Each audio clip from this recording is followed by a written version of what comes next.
കർത്താവേ എന്ന് പറയുന്നൊരു പുസ്തകമുണ്ട്. അതിൻ്റെ അവിടെ ഒരു ശവക്കല്ലറയുടെ മുകളിൽ ഇങ്ങനെ എഴുതി വെച്ചിട്ടുണ്ട്: സുന്ദരമായി ജീവിക്കാൻ ശ്രമിക്കുക, കഴിയുമെങ്കിൽ ജീവിതത്തെ തന്നെ സുന്ദരമാക്കുക, കഴിയില്ലെങ്കിൽ അതിന് വൃത്തികേടാക്കാതെയെങ്കിലും മരിക്കുക എന്ന് ഒരു കല്ലറയിൽ എഴുതി വെച്ചിരുന്ന ഒരു കഥാപാത്രം പറഞ്ഞു. ജീവിതത്തെ നമുക്ക് എത്ര പേർക്ക് വളരെ ഭംഗിയായി, വളരെ സൗന്ദര്യത്തോടുകൂടി സുന്ദരമായി ഒരു ജീവിതം നമുക്ക് ജീവിക്കാൻ സാധിച്ചു എന്നുള്ളത് നമ്മൾ ആത്മപരിശോധന ചെയ്യുമ്പോൾ എത്ര പേർക്ക് അത് സാധിച്ചു എന്നുള്ളത് പ്രശ്നമാണ്.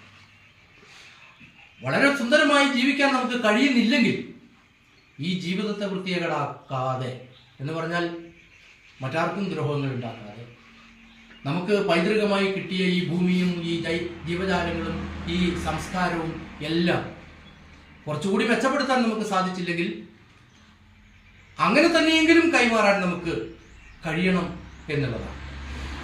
MT ചെയ്തത് അതാണ്. ഈ ജീവിതത്തെ ആകെ സുന്ദരമാക്കിയെന്ന് മാത്രമല്ല, അദ്ദേഹത്തിന്റെ ജീവിതത്തെ സുന്ദരമാക്കി എന്നുള്ളത് മാത്രമല്ല, മലയാളി സമൂഹത്തെ ആകെ മെച്ചപ്പെടുത്തുന്ന ഒരു ജീവിത ചിന്താ രീതിയിലേക്ക് അദ്ദേഹത്തിന് ചെന്നെത്തിക്കാനായിട്ട് സാധിച്ചു. കഥാകൃത്തായിട്ട് ഒരുപാട് കഥകൾ എഴുതിയിട്ടുണ്ട്. അതെല്ലാം എനിക്ക് പറയാൻ ഓർമ്മ തന്നെയില്ല. നോവലിസ്റ്റ് എന്നുള്ള നിലയിൽ, ഇപ്പൊ നേരത്തെ പറഞ്ഞ പോലെ ഒരു ജേർണലിസ്റ്റ്, ഒരു പത്രപ്രവർത്തകൻ എന്നുള്ള നിലയിൽ, മാതൃഭൂമിയുടെ ഒരു പത്രപ്രവർത്തകൻ എന്നുള്ള നിലയിൽ, ഒരു സിനിമാ പ്രവർത്തകൻ എന്നുള്ള നിലയിലും ഒട്ടധികം സിനിമ സ്വയം എഴുതുകയും സംവിധാനം ചെയ്യുകയും നിർമ്മിക്കുകയും ചെയ്തുകൊണ്ടിരിക്കുന്ന ആളെന്നത് പല വിധത്തിലുള്ള പ്രാഗൽഭ്യം, പ്രതിഭ അദ്ദേഹം തെളിയിക്കുകയാണ്. അദ്ദേഹത്തിന്റെ എഴുത്തുകളിൽ ഞാനിപ്പോൾ പരത്തി ഏതെങ്കിലും ഇതിനെക്കുറിച്ച് മാത്രമായിട്ട് പറയുന്നില്ല. നിങ്ങൾ ആരെങ്കിലും വായിച്ചിട്ടുണ്ടെങ്കിൽ നിങ്ങൾക്ക് മനസ്സിലാവും. അദ്ദേഹത്തിന്റെ ഒരു നോവൽ വായിച്ചിട്ടുണ്ട്. നമ്മൾ ആദ്യ പേജുകളിൽ നിൽക്കുമ്പോൾ നമ്മളായി തന്നെയാണ് വായന തുടങ്ങുക. ഏത് പുസ്തകവും അങ്ങനെയാണ്. ചില പുസ്തകങ്ങൾ നമ്മളെ അതിലേക്ക് വലിച്ചു കയറ്റി കൊണ്ടുപോകും. ചില പുസ്തകങ്ങൾ നമ്മളെ ആ പുസ്തകത്തിൽ നിന്ന് പുറത്തേക്ക് പിടിച്ച് തള്ളും. എനിക്ക് നല്ല അനുഭവങ്ങളുള്ള പുസ്തകങ്ങളുണ്ട്. വളരെ പ്രശസ്തമായിട്ടുള്ള ആനന്ദിന്റെ ഒരു പുസ്തകമാണ് അഭയാർത്ഥികൾ. ഞാനത് ഒരിക്കൽ വളരെ ദൂരേക്ക് യാത്ര പോകുമ്പോൾ ട്രെയിനിൽ നിന്ന് വായിക്കാമെന്ന് വിചാരിച്ച് കാശ് കൊടുത്ത് വാങ്ങി. അത് ഞാൻ ഒരു 10 തവണയെങ്കിലും വായിച്ചിട്ടുണ്ട്. പക്ഷെ ആദ്യത്തെ ഒരു 50 പേജിൽ കൂടുതൽ വായിച്ചിട്ടില്ല. വലിയ ബുക്കാണ്. അതിനപ്പുറത്തേക്ക് പോകുമ്പോഴേക്കും ആ പുസ്തകം പിടിച്ച് എന്നെ പിടിച്ച് ചെറുക്കണേ, എനിക്കത് വായിക്കാൻ കഴിയുന്നില്ല. എന്നാൽ MTയുടെ പുസ്തകം അങ്ങനെയല്ല. MTയുടേത് മാത്രമല്ല, മറ്റു പലരുടെയും പല പ്രശസ്തമായിട്ടുള്ള പല പുസ്തകങ്ങളുമുണ്ട്. ഇത് വായിച്ചു തുടങ്ങി ഒരു 50 പേജ് ആകുമ്പോഴേക്കും നമ്മളില്ലാതെയാവും.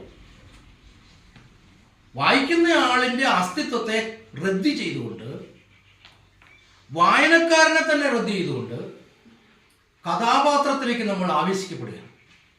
ഒരു പകർന്നാട്ടം നടക്കുക. പിന്നെ നമ്മൾ സേതുവായിട്ട് മാറും, അതല്ലെങ്കിൽ മറ്റൊരു കഥാപാത്രമായിട്ട് മാറുക. ആ കഥാപാത്രമാണ് പിന്നെ ആ പുസ്തകത്തിലൂടെ പോകുന്നത്. അവിടെ വായനയല്ല നടക്കുന്നത്. ജീവിതം നമ്മൾ കാണുകയാണ് ചെയ്യുക. മറ്റൊരു ജീവിതത്തെ നമ്മൾ ദർശിക്കുകയാണ് ചെയ്യുക. മറ്റൊരു കാലത്ത് ദർശിക്കുകയാണ് ചെയ്യുക. ഇപ്പോൾ ഒരു കൃതി എഴുതുക എന്ന് പറയുമ്പോൾ അതിനകത്ത് കാലം, ദേശം ഒക്കെ വളരെ പ്രധാനമാണ്. ഈ കാലവും ദേശവും ഒക്കെ നമ്മൾ മാറും. നമ്മൾ ചിലപ്പോൾ പിന്നെ 2-ാം ഊഴം വായിക്കുമ്പോൾ നമ്മൾ ആ ത്രേതായുഗത്തിലേക്ക് പോവുകയാണ്.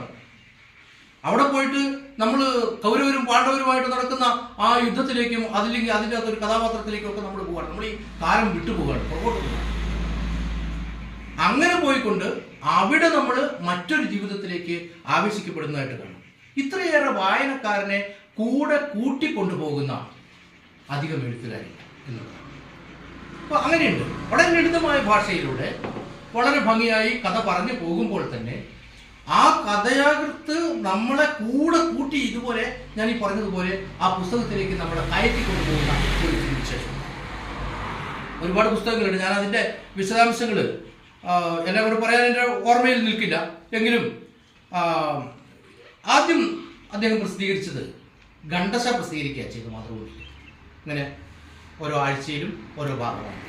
അങ്ങനെ ഖണ്ഡശ പ്രസിദ്ധീകരിച്ചിട്ടുള്ള പാതിരാവും പകൽ വെളിച്ചവും എന്നുള്ള ഒരു പുസ്തകമാണ്, നോവലാണ് ആദ്യം എഴുതിയത്. പുസ്തക രൂപത്തിൽ ആദ്യമായിട്ട് വരുന്നതാണ് നാലുകെട്ട്. നാലുകെട്ട് എന്ന് പറയുന്ന പുസ്തകം പുസ്തക രൂപത്തിൽ അദ്ദേഹം ആദ്യം ഇറക്കിയതാണ്. പക്ഷെ ആദ്യം ഇറക്കിയ ആ പുസ്തകത്തിന് തന്നെ കേരള സാഹിത്യ അക്കാദമി അവാർഡ് കിട്ടുകയും ചെയ്തു. ഇപ്പം നമ്മുടെ കേരളത്തിലെ ഏറ്റവും മികച്ച ഒരു അവാർഡ് എന്ന് പറയുന്നത് കേരള സാഹിത്യ അക്കാദമി അവാർഡാണ്. ഇപ്പം ഈ സാഹിത്യ അക്കാദമി അവാർഡ് അദ്ദേഹത്തിന് ആദ്യത്തെ പുസ്തകത്തിന് തന്നെ കിട്ടി എന്നുള്ളതാണ്. അതുപോലെ തന്നെയാണ് സ്വന്തമായി എഴുതി സംവിധാനം ചെയ്ത നിർമാല്യം എന്നുള്ള സിനിമ. നിർമാല്യം ഇപ്പോഴും വളരെ കണ്ടുകൊണ്ടിരിക്കുക. WLF എന്നുള്ള ചെല്ലുമ്പോൾ അവിടെ നിർമാല്യം പ്രദർശിപ്പിച്ചുകൊണ്ടിരിക്കുക. അതിൻ്റെ സാമൂഹ്യ പ്രസക്തി അത്രയ്ക്കുണ്ട്. കാരണം എന്താ വെച്ച് കഴിഞ്ഞാൽ ഈ ഒരു കാലഘട്ടത്തിൽ നമ്മൾ എന്താ ചെയ്തുകൊണ്ടിരിക്കുന്നത്, പുറകോട്ട് പോയിക്കൊണ്ടിരിക്കുകയാണ്. നമ്മൾ പ്രത്യേക കള്ളികളിലേക്ക് ആളുകളെ ഇങ്ങനെ വേർതിരിച്ച് കൊണ്ടുപോവുകയാണ്. ആളുകളെ വിശ്വാസത്തിൻ്റെയും ആചാരങ്ങളുടെയും ഒക്കെ ത്രാസിൽ വെച്ച് അളന്ന് കാറ്റഗറൈസ് ചെയ്യാണ്, പെട്ടികളിലാക്കുക. ആ ഒരു ഘട്ടത്തിൽ വളരെ ഉൽപ്പതിഷ്ണുതയോടുകൂടി പുരോഗമനപരമായി അക്കാലത്ത് MT അവതരിപ്പിച്ച നിർമാല്യം അദ്ദേഹം നിർമ്മിച്ച ചിത്രമാണ്. അദ്ദേഹം സംവിധാനം ചെയ്തതാണ്. അതുപോലെ കേന്ദ്ര സാഹിത്യ അക്കാദമി അവാർഡ് ഏറ്റവും മികച്ച ഒരു അവാർഡാണ്. അത് അദ്ദേഹത്തിന് കാലം എന്നുള്ള പുസ്തകത്തിനാണ് പിന്നീട് കിട്ടിയത്. അതുപോലെ രണ്ടാം ഊഴത്തിന് വയലാർ അവാർഡ് കിട്ടി. വാനപ്രസ്ഥത്തിന് ഓടക്കുഴൽ അവാർഡ് കിട്ടി. എല്ലാ അവാർഡുകളും നമുക്കിവിടെ ഒരു സാഹിത്യകൃതിക്ക് സാഹിത്യത്തിൽ എന്തൊക്കെ അവാർഡുകളുണ്ടോ അതൊക്കെ അദ്ദേഹത്തിന് നേടാനായിട്ട് സാധിച്ചു. ഇപ്പോൾ പ്രധാനപ്പെട്ട ഇതൊന്ന് ഞാൻ പരാമർശിച്ചു പോവാം. കടവ് ഒരു സിനിമയാണ്. നിങ്ങൾ എത്ര പേര് കണ്ടിട്ടുണ്ടെന്ന് എനിക്കറിയില്ല. ഞാൻ കണ്ടിട്ടില്ല. കടവ് ഞാൻ കണ്ടിട്ടില്ല. ഒരു വടക്കൻ വീരകഥ. അത് മിക്കവാറും കുറേ ആളുകളൊക്കെ കണ്ടിട്ടുള്ള ഒരു സിനിമയാണ് വടക്കൻ വീരകഥ അല്ലേ. അതുപോലെ തന്നെ സതയവും ഏതാണ്ട് ഇപ്പോഴത്തെ പിള്ളേർ കണ്ടിട്ടുണ്ടാവില്ലായിരിക്കും. കണ്ടോ, TV-ലൊക്കെ വരും ചിലപ്പോൾ. നല്ലൊരു സിനിമയാണ്. മോഹൻലാൽ അഭിനയിക്കുന്ന ഒരു സിനിമ അല്ലേ. മോഹൻലാലിൽ അഭിനയിക്കുന്ന അല്ലേ. അവസാനം ഒരു കുത്തൊക്കെ കൊണ്ട് പിള്ളേരെ സംരക്ഷിച്ചുകൊണ്ട് കുറെ കുട്ടികളെ കൊന്നുകളയാണ്. 3 പേരെ വിട്ട് കൊല്ലുന്നുണ്ട്. രക്ഷപ്പെടാൻ കുട്ടികളെ സ്നേഹിക്കുന്നത് കൊണ്ട് ആ കുട്ടികളെ കൊന്നുകളയാൻ തീരുമാനിക്കുന്ന വളരെ ഭാവനാത്മകമായിട്ടുള്ള ചിത്രമായിരുന്നു അത്. മോഹൻലാൽ കൈകാര്യം ചെയ്യുന്നത് ഒരു ചിത്രകാരനായാണ്. അതിൽ ചിത്രം വരയ്ക്കുകയാണ്. അപ്പോൾ ആ ചിത്രം വരച്ചുകൊണ്ടിരിക്കുന്ന സമയത്ത് പുറത്ത് നടക്കുന്ന തൊട്ടടുത്ത് ജീവിക്കുന്ന കുറച്ച് ആളുകളെ ശ്രദ്ധിക്കുകയാണ്. അവിടെ ഒരു സ്ത്രീ ജീവിക്കാൻ വകയില്ലാതെ തെരുവിൽ ശരീരം വിൽക്കുകയാണ്. അവരുടെ ഇടയിലേക്ക് പോകാൻ നിർബന്ധം 2-3 കുട്ടികൾ അവരും പോയേ പറ്റൂ എന്നുള്ള സ്ഥിതിയിൽ നിൽക്കുമ്പോൾ ആ കുട്ടികളെ കൊന്നുകൊണ്ട് അവരെ ആ കഠിന ജീവിതത്തിൽ നിന്ന് രക്ഷിക്കുന്ന അത്ര ഒരു നമ്മൾ കണ്ടു കഴിഞ്ഞാൽ അത്രയും നമ്മുടെ മനസ്സിനെ പിടിച്ച് വലയ്ക്കുന്ന ഒരു ചിത്രമാണ് സതയം. അത് ഞാനിപ്പോഴും ഓർക്കാണ്. അത്രയും ചിത്രങ്ങളൊക്കെ നമ്മുടെ മനസ്സിലെങ്ങനെ നിൽക്കുള്ളൂ. അതുപോലെ പരിണയം മറ്റു ചിത്രം, അതും വളരെ പുരോഗമനപരമായിട്ടുള്ള ചിത്രമാണ്. 1995 അദ്ദേഹത്തിന് ജ്ഞാനപീഠ അവാർഡ് കിട്ടി. കേരളത്തെ പ്രതിനിധീകരിച്ചുകൊണ്ട് സാഹിത്യത്തിൽ നമ്മുടെ രാജ്യത്തെ ഏറ്റവും ഉന്നതമായിട്ടുള്ള ഒരു പുരസ്കാരം എന്നുള്ള നിലയിൽ ജ്ഞാനപീഠം കിട്ടിയത്. 2005 പത്മഭൂഷൺ നൽകി രാജ്യം അദ്ദേഹത്തെ ആദരിക്കുകയും ചെയ്തു. ഇപ്പോൾ മഞ്ഞ്, കാലം, നാലുകെട്ട്, അസുരവിത്ത്, രണ്ടാം മൂഴം, പാതിരാവും പകൽ വെളിച്ചവും, അറബിപ്പൊന്ന്, വാരാണസി, വിലാപയാത്ര ഇങ്ങനെ തുടങ്ങി ഒരുപാട് പുസ്തകങ്ങൾ അദ്ദേഹം രചിച്ചിട്ടുമുണ്ട്. അപ്പോൾ ഇത് അദ്ദേഹത്തിൻ്റെ വലിപ്പം ചൂണ്ടിക്കാണിക്കാൻ വേണ്ടി ആണ് ഞാൻ ഇതിൻ്റെയൊക്കെ ഇത് പറഞ്ഞത്. നിങ്ങൾക്ക് സമയം കിട്ടുമ്പോഴൊക്കെ ഈ പുസ്തകങ്ങളൊക്കെ എനിക്ക് തോന്നുന്നത് ഇവിടെ ഉണ്ടെന്നാണ്. ഇല്ല, എൻ്റെ അടുത്ത് തന്നെയുണ്ട് കുറേ പുസ്തകങ്ങളൊക്കെ അല്ലേ. ഏതാണ്ട് എല്ലാ പുസ്തകങ്ങളുണ്ട്. അതുപോലെ ആരെങ്കിലും എടുത്തു കൊണ്ടുപോയിട്ട് തിരിച്ചെത്തിക്കാതിരുന്നെങ്കിലേ ഉള്ളൂ. കാരണം ഈ പുസ്തകങ്ങളൊന്നും നമുക്ക് പുസ്തകം എടുക്കാൻ പോകുമ്പം എടുക്കാതെ തിരിച്ചു പോരാനായിട്ട് കഴിയില്ല. ഞാൻ 1-2 പുസ്തകങ്ങളെ ചെറുതായിട്ടൊന്ന് പരിചയപ്പെടുത്തിക്കൊണ്ട് പോകാമെന്ന് എനിക്ക് തോന്നുന്നു. ചെറിയൊരു പുസ്തകമാണ് മഞ്ഞ് വായിച്ചിട്ടുള്ള ആരെങ്കിലും ഉണ്ടോ? മഞ്ഞ് എന്ന് പറയുന്നത് യഥാർത്ഥത്തിൽ ഈ മഞ്ഞല്ല, ഒരു വ്യക്തിയുടെ മനസ്സിനെ മൂടുന്ന വിഷാദത്തിൻ്റെ ഒരു മറയാണ് മഞ്ഞ് ഇവിടെ ചിത്രീകരിക്കുന്നത്. കാത്തിരിപ്പിൻ്റെ ഒരു ഫിലോസഫി തത്വശാസ്ത്രമാണ് ഇത് പറയുന്നത്. കാത്തിരിപ്പ്. ഇപ്പം നമുക്ക് ജീവിതത്തിൽ ഒരുപാട് ആളുകൾ ഇങ്ങനെ കാത്തിരിക്കുന്നവരെ നമുക്കറിയാം. സ്വന്തം മകനെ കാത്തിരിക്കുന്ന ഈശ്വര വാര്യർ ജീവിതം മുഴുവനും. അയാളുടെ മനസ്സിലേക്ക് നമ്മളൊന്ന് ആലോചിച്ച് നോക്കൂ. അയാളായിട്ട് നിന്ന് ആലോചിച്ച് നോക്കുക. അതുപോലെ നമ്മുടെ ഇതുണ്ടല്ലോ, എന്താണ് ഇവരെ പേരെന്തായിരുന്നു, എൻ്റെ കാഞ്ചനമാലയും അല്ലേ? കാത്തിരിക്കുന്ന കാഞ്ചനമാല. പുരാണങ്ങളിലേക്കൊക്കെ പോയി കഴിഞ്ഞിട്ടുണ്ടെങ്കിൽ കൃഷ്ണനെ കാത്തിരിക്കുന്ന രാധ, വിരഹിയായ രാധ. ഇതൊക്കെ ചില ബിംബങ്ങളാണ്. കാത്തിരിപ്പിനെ പ്രതിനിധീകരിച്ചുകൊണ്ട് ഒരുപാട് കൃതികളും ഉണ്ടായിട്ടുണ്ട്. വെയിറ്റിംഗ് ഫോർ ഗോദോർ എന്നൊക്കെ പറഞ്ഞിട്ട് സമുൽ ബക്കറ്റിൻ്റെ ഒക്കെ പ്രശസ്തമായ നാടകങ്ങളൊക്കെ ഉണ്ട്. വെയിറ്റിംഗ്, കാത്തിരിക്കുക എന്നത്. ഒരു വിമല എന്നു പേരുള്ള ഒരു 31-കാരിയുടെ കഥയാണ് അതിൽ പറയുന്നത്. തൻ്റെ മനസ്സിലൂടെയും ശരീരത്തിലൂടെയും ഏതോ ഒരു നിമിഷത്തിൽ കടന്നുപോയ സുധീർ കുമാർ മിശ്ര എന്ന് പറയുന്ന ഒരു കഥാപാത്രം അയാളില്ല, അയാൾ പോയി. അയാളെ കാത്തിരിക്കുന്ന വിമല എന്ന് ഒരു സ്ത്രീ 9 വർഷങ്ങളോളമായി കാത്തിരിക്കുകയാണ്. ചുറ്റും എല്ലായിടത്തും കാത്തിരിപ്പുകൾ ആ പുസ്തകത്തിൽ ഇങ്ങനെ പറയുന്നുണ്ട്. അച്ഛൻ മരിക്കാൻ വേണ്ടി കാത്തിരിക്കുന്ന അമ്മയും അമ്മയുടെ കാമുകനും, അയൽവക്കത്ത് താമസിക്കുന്ന വെളുത്ത നിറമുള്ള സായിപ്പിന്റെ പ്രണയം കാത്തിരിക്കുന്ന അനുജത്തി. അങ്ങനെ കുറെ കാത്തിരിപ്പുകളെയാണ് അതിലൂടെ ചിത്രീകരിക്കുന്നത്.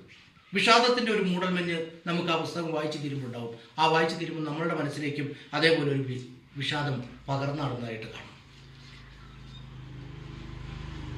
ഈ മൊത്തത്തില് ഒരു സഞ്ചാരികളെ കാത്തിരിക്കുന്ന താഴ്വര പോലെ നമുക്ക് ആ പുസ്തകത്തെ ഫീൽ ചെയ്യുമെന്നുള്ളതാണ്. വായിച്ചു കഴിയുമ്പോൾ ഒരു മൂടൽമഞ്ഞ് വന്ന് മൂടുന്നതായിട്ട് നമുക്ക്. ഇവിടെ ദസ്തയേവ്സ്കി ഒക്കെ സ്വീകരിച്ചിട്ടുള്ള ഒരു മനഃശാസ്ത്രപരമായ സമീപനമാണ് ആ പുസ്തകത്തിൽ എമ്പാടും നമുക്ക് കാണാൻ. യഥാർത്ഥത്തിൽ അതിനകത്ത് വലിയ ഈ കാലത്തിലെ പോലെയോ അതല്ലെങ്കിൽ പിന്നെ നാലുകെട്ടിലെ പോലെയോ ഒരു കുടുംബജീവിതവും അല്ലെങ്കിൽ ഒരു ചരിത്രപരമായിട്ടുള്ള പാരമ്പര്യമോ ഒന്നും ചിത്രീകരിക്കുന്നില്ല. നമ്മൾ കാലം എന്നുള്ള പുസ്തകത്തിലേക്ക് പോയാൽ അതിന്റെ കേന്ദ്ര കഥാപാത്രം സേതുവാണ്. ഒട്ടധികം തലമുറകൾ ഈ സേതുവിനെ വായിക്കുകയും സേതുവായി തീരുകയും ചെയ്തിട്ടുണ്ട്. ആ പുസ്തകം കാലം അത്രയും മനുഷ്യനെ സ്വാധീനിച്ചിട്ടുള്ള ഒരു പുസ്തകമാണ്.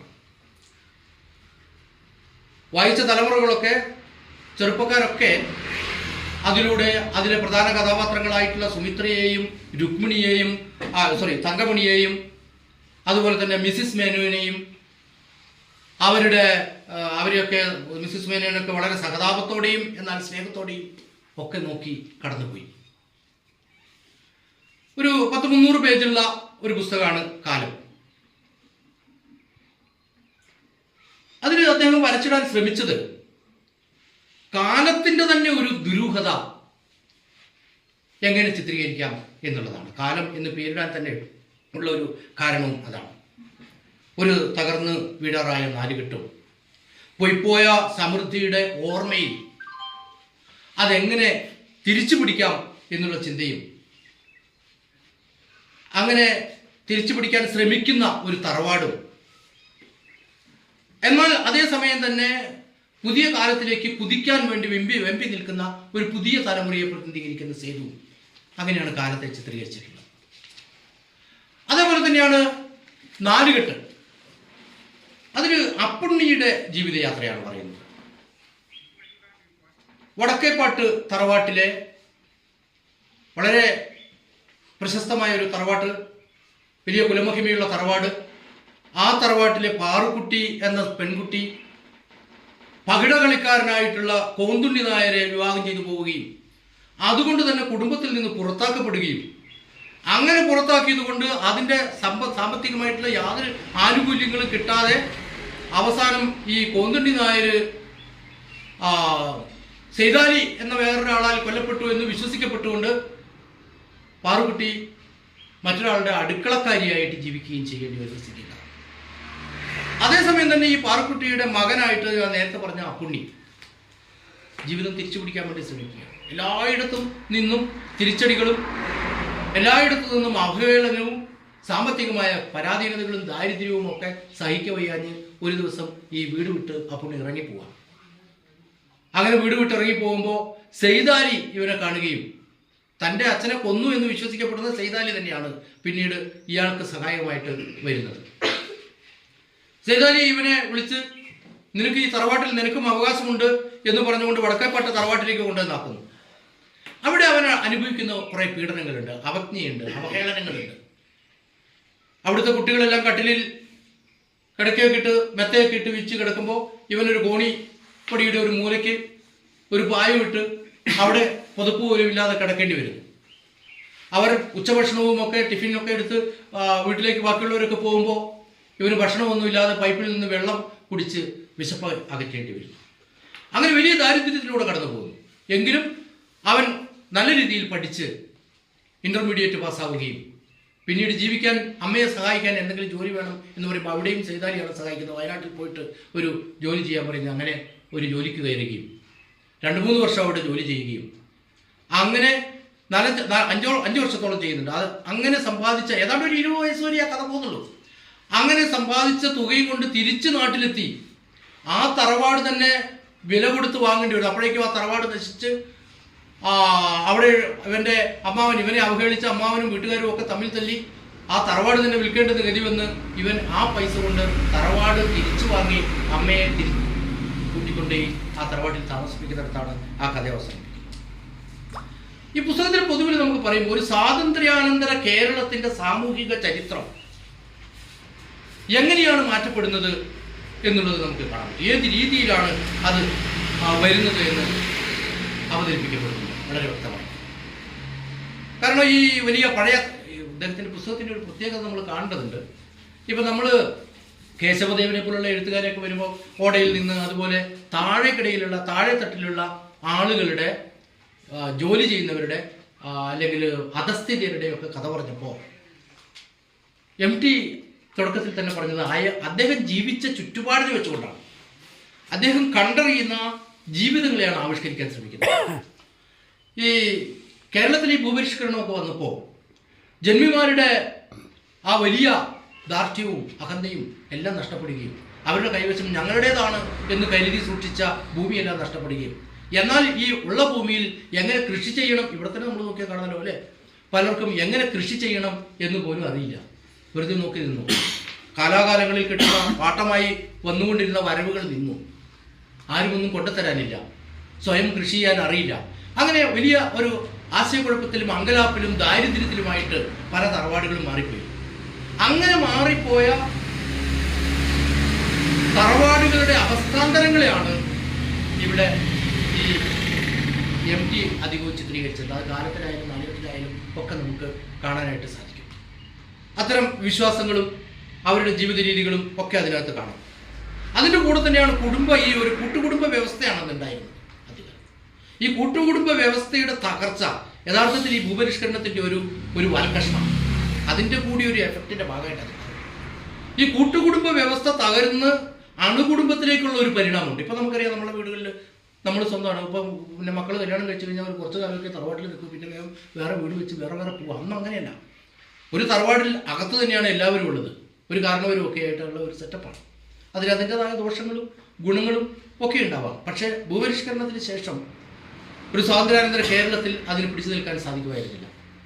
അതുകൊണ്ട് തന്നെ അത് തകർന്ന് ഒരു അണുകുടുംബ വ്യവസ്ഥയിലേക്ക് പരിണാമം നടന്നു. ആ പരിണാമവും കൂടിയാണ് ഈ MT ചിത്രീകരിച്ച ഈ നോവലുകളിലൊക്കെ ഉള്ളത് എന്ന് വേണമെങ്കിൽ പറയാം.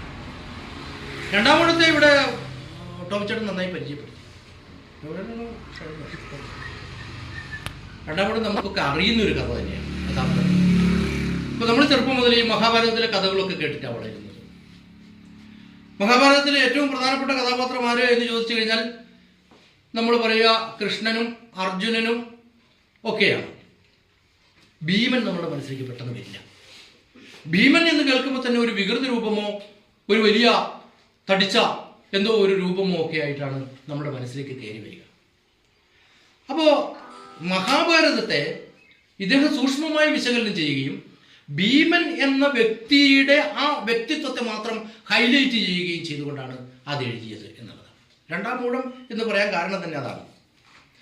ഭീമന് എല്ലാ കാര്യത്തിലും അവന് അവസരം കിട്ടുന്നത് അർജുനനും യുധിഷ്ഠിരൻ്റെയും അവസരം കഴിഞ്ഞതിന് ശേഷമേ ഉള്ളൂ.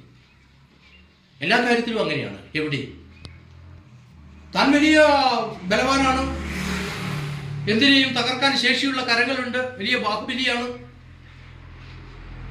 മാത്രമല്ല കാറ്റിന്റെ പുത്രനാണ് അല്ലേ.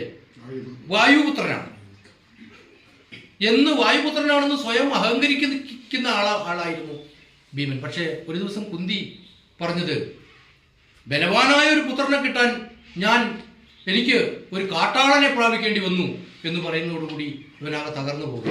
ഒരു കാട്ടാളന്റെ പുത്രനാണോ എന്ന്. അങ്ങനെയാണ് MT ചിത്രീകരിക്കുന്നത്.